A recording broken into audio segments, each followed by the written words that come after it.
রাখবেন আমাদের সরকারি বিচারপতি নূর ইসলাম কলেজের সাবেক আহ্বায়ক সজল ভাই। উপস্থিত আমার প্রাণপ্রিয় শিক্ষা প্রতিষ্ঠান সরকারি বিচারপতি নূর ইসলাম কলেজের শিক্ষার্থীবৃন্দ এবং উপস্থিত আমার প্রাণপ্রিয় সংগঠন বাংলাদেশ জাতীয়তাবাদী ছাত্রদল সরকারি বিচারপতি নূর ইসলাম কলেজের বিভিন্ন নেতৃবৃন্দ সহ উপস্থিত সকলকে সংগ্রামী শুভেচ্ছা এবং অভিনন্দন।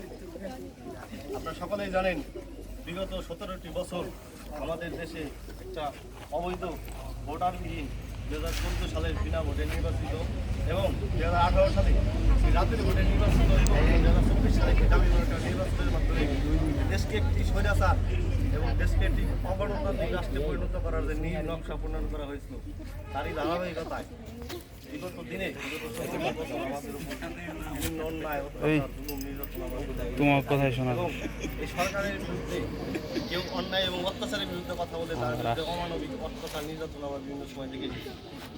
কেউ সরকারের বিরুদ্ধে কোনো প্রতিবাদ করলে অন্যায় প্রতিবাদ করলে বিগত দিনে আমরা দেখেছি আয়না ঘরের মতো নির্মম বন্দিশালা বন্দি করে আমাদেরকে টর্চার করা হয়েছে। এবং আপনারা দেখেছেন দেশের প্রত্যেকটা শিক্ষা প্রতিষ্ঠানকে কীভাবে অরাজক পরিস্থিতি সৃষ্টি করে মাদকের অভয়ারণ্যে পরিণত করা হয়েছিল।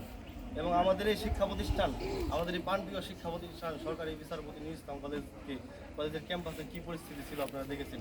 এই কলেজ একসময় মাদকের অভয়ারণ্য ছিল এবং আমরা বাংলাদেশ জাতীয়তাবাদী ছাত্রদল আমাদের মানিকগঞ্জ জেলা বিএনপি সংগ্রামী অভিভাবক আমাদের হরিরামপুরের মাটি মানুষের নেত্রী জনাব আফরোজ জাগান রিতা আবার নেতৃত্বে এবং তার সুপরিকল্পিত দিক নির্দেশনা এবং আমাদের মানিকগঞ্জ জেলা ছাত্রদলের সংগ্রামী সভাপতি আব্দুল খালেক শুভভাই এবং সংগ্রামী সাধারণ সম্পাদক সিরাজুর রহমান শরীফ ভাইয়ের দিক নির্দেশনায় আমরা একটি শিক্ষার অনুপযোগী একটা ক্যাম্পাস বিনির্মাণে আমরা প্রতিনিয়ত কাজ করে যাচ্ছি। আপনারা দেখেছেন বিগত দিনে বাংলাদেশের অন্যতম শিক্ষা প্রতিষ্ঠান জ্ঞান বিজ্ঞানের আতুরঘর বাংলাদেশ প্রকৌশল বিশ্ববিদ্যালয় বুয়েটের মেধাবী শিক্ষার্থী আবরার ফাহাদকে কীভাবে নির্মমভাবে টর্চার করে নির্মমভাবে হত্যা করা হয়েছিল আপনারা দেখেছেন। এবং তার অপরাধ কী ছিল? তার অপরাধ ছিল এইটাই, দেশকে ভালোবাসতেন, দেশের মানুষকে ভালোবাসতেন, দেশের এই পরিস্থিতির বিরুদ্ধে তিনি প্রতিবাদ করতেন, সামাজিক যোগাযোগ মাধ্যমে লেখালেখি করতেন এবং আমাদের পার্শ্ববর্তী দেশ ভারতের বিপক্ষে ভারতের কথা বলতেন। ভারত আমাদের দেশের বিরুদ্ধে অত্যাচার নির্যাতন এবং আমাদের দেশের উপরে শোষণ শাসন প্রতিবাদে তাকে নির্মমভাবে পিটিয়ে হত্যা করা হয়েছে। আমাদের তীব্র নিন্দা এবং প্রতিবাদ জানাই। আপনারা দেখেছেন 2014 সালে পুরান ঢাকার বক্সিবাজারে বিশ্বযুদ্ধে কীভাবে নির্মমভাবে রাস্তায় ফিরে দেশীয় অস্ত্রশস্ত্র দিয়ে ছাত্রদের গুন্ডা বাহিনী কীভাবে নির্মমভাবে হত্যা করেছে। তার দোষ কী ছিল? তার দোষ ছিল তিনি একজন সনাতন ধর্মাবলম্বী হিন্দু ছিলেন।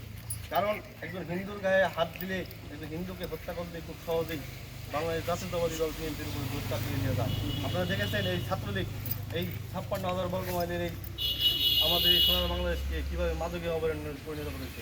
টেন্ডারবাজি, খুন খারাপি আহারাদিকে দেশকে একটি নরকে পরিণত করেছেন।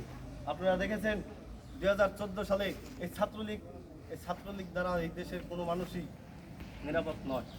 এই দেশের মানুষ তো নিরাপদ নয়। আপনারা দেখেছেন মায়ের গর্ভে থাকা শিশু এই ছাত্রলীগ দ্বারা নিরাপদ নয়। আপনারা দেখেছেন 2014 সালে মাগুরায় একজন গর্ভবতী মহিলা রাস্তার পাশে দাঁড়িয়েছিলেন, ছাত্রলীগের নির্মম পুলিশের আঘাতে তার গর্ভের শিশুও গুলিবিদ্ধ হয়েছেন এই ছাত্রলীগের নির্মম ইতিহাস নির্মম বুলেটে।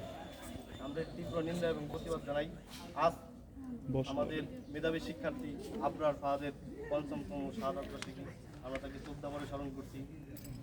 তিনি আমাদের সত্যিকার অর্থে একজন দেশপ্রেমিক ছিলেন। তাকে আল্লাহর তার আপনার মাতৃকাত আল্লাহ তাকে শহীদ মর্যাদা দিয়ে জান্নাত দান করেন, সেই আশা রেখে আমি আমার সংক্ষিপ্ত বক্তব্য শেষ করছি। সকলকে ধন্যবাদ। এবং আমাদের বাংলাদেশ জাতীয়তাবাদী ছাত্রদল কেন্দ্রীয় কমিটির সংগ্রামী সভাপতি দিক নির্দেশনা অনুযায়ী আমরা বাংলাদেশের প্রত্যেকটা শিক্ষা প্রতিষ্ঠানের ন্যায় আমরা এই সরকারি দেশের শিক্ষার্থী বান্ধব ক্যাম্পাস বিনির্মাণে আমরা প্রতিনিয়ত কাজ করে যাচ্ছি এবং সামনেও কাজ করব এবং তোমাদেরকে নিয়ে একটি সুন্দর সুশৃঙ্খল ক্যাম্পাস বিনির্মাণে আমরা কাজ করব এবং তোমাদের সর্বাত্মক সহযোগিতা আমাদের দরকার, তোমরা পাশে থাকবা।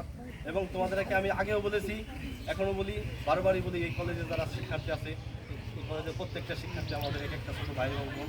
তোমরা নির্বিঘ্নে কলেজে আসবা, ক্লাস করবা। কলেজ জ্ঞান বিজ্ঞানে আসবা, এখানে আমরা জ্ঞান চর্চা করতে আসবো। আমরা সুশিক্ষা শিক্ষা সুপ্রতিষ্ঠা অর্জনের এখানে কোনো অরাজকতা থাকবে না। কেউ যদি কোনো অরাজকতা করে বা মাদকের অবয়নে পরিণত করার চেষ্টা করে আমরা তাকে দাঁত ভাঙা জবাব দিবে। এবং বাংলাদেশ জাতীয়তাবাদী ছাত্রদল সরকারি বিচারপতি ইসলাম দলের ছাত্রদল আমাদের পাশে সবসময় আছে, অতীতেও ছিল, এখনও আছে, ভবিষ্যতেও আছে। এই বলে আমি আমার সংক্ষিপ্ত বক্তব্য শেষ করছি। বাংলাদেশ জিন্দাবাদ, বাংলাদেশ জাতীয়তাবাদী দল জিন্দাবাদ, শহীদ জিয়া অমরক, দেশনেত্রী এবং খালেদা জিয়া জিন্দাবাদ, তারুণ্যের অহংকার জিন্দাবাদ এবং আমার নেত্রী যারা আব্দুল জাহান জিন্দাবাদ।